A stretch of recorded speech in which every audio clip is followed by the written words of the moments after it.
जय हिंद। मैं पुष्पेंद्र कुशवाहा। आज हम पहुंच चुके हैं जयपुर। जयपुर में कहाँ सबसे खूबसूरत स्थान जंतर मंतर। राजस्थान का प्राचीन विज्ञान में यदि इसे बोला जाए तो धरोहर के रूप में शामिल करने के लिए विश्व धरोहर में पहला स्थान यही है। आज हम जंतर मंतर में यहाँ का पूरा नज़रिया जो है क्या कैसे है वो भी दिखाता चल रहा हूँ और साथ में बताता चल रहा हूँ। पूरी जानकारी इस वीडियो के माध्यम से दूंगा, तो चलो बने रहिए। एक्चुअली में जो ये जंतर मंतर है, सबसे पहले किसने निर्माण करवाया इसके बारे में बताना चाह रहा हूँ। तो जो जंतर मंतर का जो जयपुर का है, सवाई जयसिंह द्वारा 1724 से लेकर 1734, लगभग यही है, एग्जैक्ट नहीं कह सकता पर यही है, के बीच में निर्मित करवाया एक खगोलीय वेधशाला है। मतलब ऐसा कह सकता हूँ कि उस समय ये समय मापक यंत्र है बहुत सारे, यहाँ लगभग 14 से अधिक यंत्र है। इसकी ये विशेषता, और लगभग 500 साल पहले सोचो, जरा कल्पना कीजिए, ऐसे यंत्र हैं। जरा कल्पना कीजिए कि उस समय आज के वैज्ञानिक से कितना आगे था। मतलब प्राचीन वैज्ञानिक, भारतीय वैज्ञानिक, सोने की चिड़िया जो कहते, मैं पुष्पेंद्र कुशवाहा, जो सोने की चिड़िया कहते हैं ना, क्यों कहते हैं आखिर जरा समझो।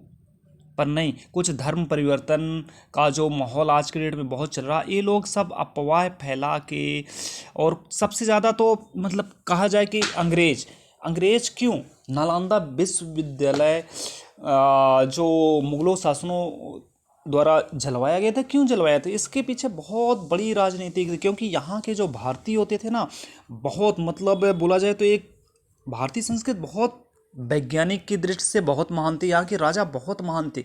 पर हमें क्या बताया गया है पता है आपको? बॉलीवुड जो ये देश आज़ाद के बाद फिल्मों के माध्यम से मतलब नाटकों के माध्यम से हमें क्या बताया गया है कि हमारे अधिकतर हर मूवी में देखिए कि हमारे राजा महाराजाओं को बलात्कारी, लुटेरा, पंडित, ब्राह्मण को सब लुटेरा ही बताए गए हैं, मर्डर करने वाले बताए गए। एक उदाहरण के लिए पिक्चर का नाम बता रहा हूँ, कोयला में क्या बताया, राजा हमारा लुटेरा होता था। जबकि ऐसा कुछ स्थानों में हो सकता है, ऐसा था क्योंकि राजा एक धार्मिक प्रवृत्ति, क्योंकि वो उसके ऊपर पूरी प्रजा का भार रहता था। तो बहुत ऐसे हमारे इतिहास में राजा हैं जो बहुत महान थे, योद्धा थे। पर इन सब चीज़ों को हटा के जब देश आज़ाद हुआ तो शिक्षा पद्धति में कुछ और डाला गया। पहली चीज़, हमारे मानसिक को डाइवर्ट किया गया है। दूसरी चीज़, बॉलीवुड वाले जो थे, ये मैं रहा, बॉलीवुड वाले जो थे उन्होंने क्या किया, उन्होंने यही तो किया कि हमारे दिमाग में कुछ और कचड़ा भर दिए जो सच्चाई थी। ऐसे किसी मूवी में बताया गया कि इतने महान वैज्ञानिक थे, ना तो वैज्ञानिक का दर्जा, जितने भी वैज्ञानिक है आप पढ़िएगा वैज्ञानिकों के नाम, तो एक दो हिंदुस्तानियों को छोड़कर बाकी सब विदेशी, ये खोज की, ये आविष्कार, ये मतलब भारत में कुछ नहीं, ऐसी शिक्षा पद्धति डाला गया है।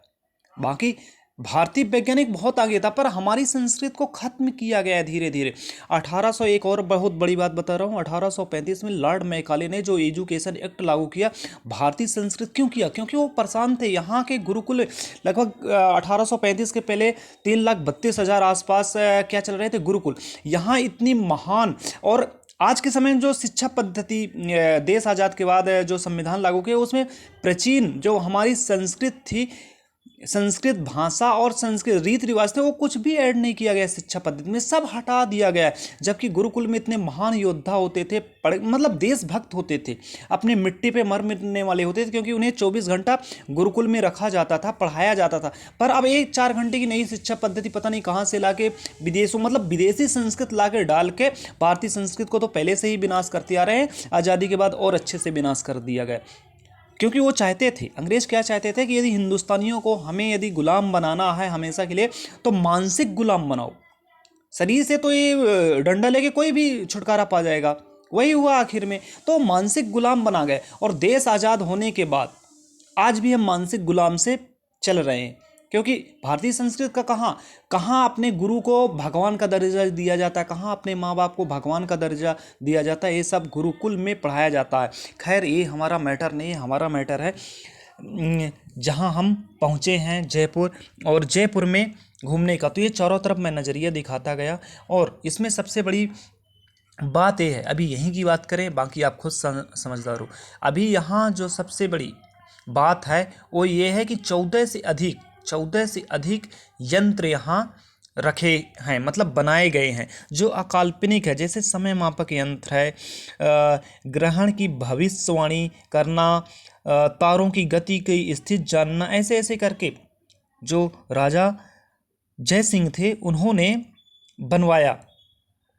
प्राचीन विज्ञान में इसे वेधशाला कहते थे। और प्राचीन भारत की वैज्ञानिकों का मतलब ये बेजोड़, मतलब ये कहते हैं इतनी उन्नति किए थे, वो तो बहुत उन्नति किए थे मंत्रों के, जिसे हम आज फार्मूला कहते हैं ना विदेशी भाषा में, वो उस समय मंत्र बोले जाते थे। फार्मूला कोई वो नहीं है, इसका यदि हिंदी शब्द निष्कर्ष निकाला जाए ना तो मंत्र ही थे।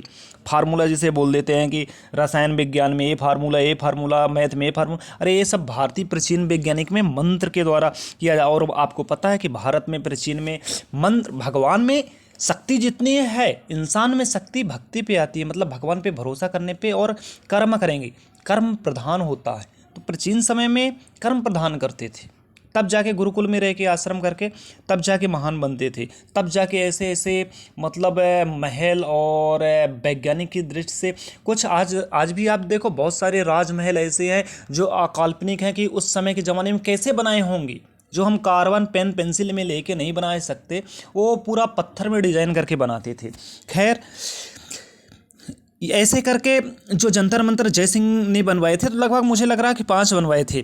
एक तो जयपुर में है, दूसरा उज्जैन में है, तीसरा मथुरा में है, और एक शायद वाराणसी में है। और ऐसी जगह घूमने का बहुत अच्छा नज़रिया यहाँ देख के अकाल्पनिक लगता है कि हमारे प्राचीन वैज्ञानिक कितने महान हुआ करते थे। ऐसे ऐसे पता चलता है। मतलब जयपुर के अलावा 4 और जंतर मंतर हैं। एक और सबसे बड़ी बात बताऊं कि यहाँ की सिटी पूरा जिस कलर से जंतर मंतर है, इसी तरह बाहर की सिटी, चलो मैं दिखाता हूँ बाहर की सिटी, इसी तरह पूरा जयपुर बसा हुआ है। इतना सुंदर नज़ारा, क्योंकि राजा सनातन धर्म से थे पूरे। धर्म करवर्जन कुछ समय काम इतना नहीं था जितना अभी पाखंडवाद ढोंग बोल के धर्म करवर्जन कर रहे हैं। और कन्वर्जन एजेंट से ज़्यादा जो अपने धर्म के प्रति सुनता है वो सबसे बड़ा, अब मैं क्या कह सकता हूँ। तो अपने धर्म के प्रति कभी अपमान नहीं सुनना चाहिए और ना ही घर किसी को आने देना चाहिए। खैर, ये दूसरा मैटर है। अभी का मैटर जंतर मंतर के बारे में पूरी जानकारी है देना। तो नज़रिया तो आप देख ही रहे हो कि कैसे कैसे डिजाइन करके जंतर मंतर जो 14 से अधिक यंत्र हैं वो बनाए गए हैं। चलो, जयपुर में स्थित जंतर मंतर है, इसे लगभग 2010 में विश्व विरासत दर्जा प्राप्त हुआ। और विश्व विरासत दर्जा नाम शामिल करने वाला मुझे लगता है कि राजस्थान का पहला है। और भारत में मुझे जहाँ तक ज्ञात है कि 23वीं संस्कृत धरोहर के रूप में शामिल किया गया है। वैसे राजा जयसिंह एक खगोली शास्त्री थे। खगोली मतलब खगोल विज्ञान के बहुत बड़े बादशाह थे, ऐसा मैं कह सकता हूँ। और जंतर मंतर का वो प्राचीन में वेधशाला के नाम से जाना जाता है। तो पूरा नज़रिया देख लिए कि आप कहाँ पे कैसे पहाड़ी, क्या सुंदर नज़ारा देख रहा है। तो इस वीडियो में इतना ही, और अगले वीडियो में फिर मैं आपसे मुलाकात करता हूँ। तब तक के लिए सभी को जय हिंद। ज़रा सोचिए कि हमारे साथ क्या हुआ है।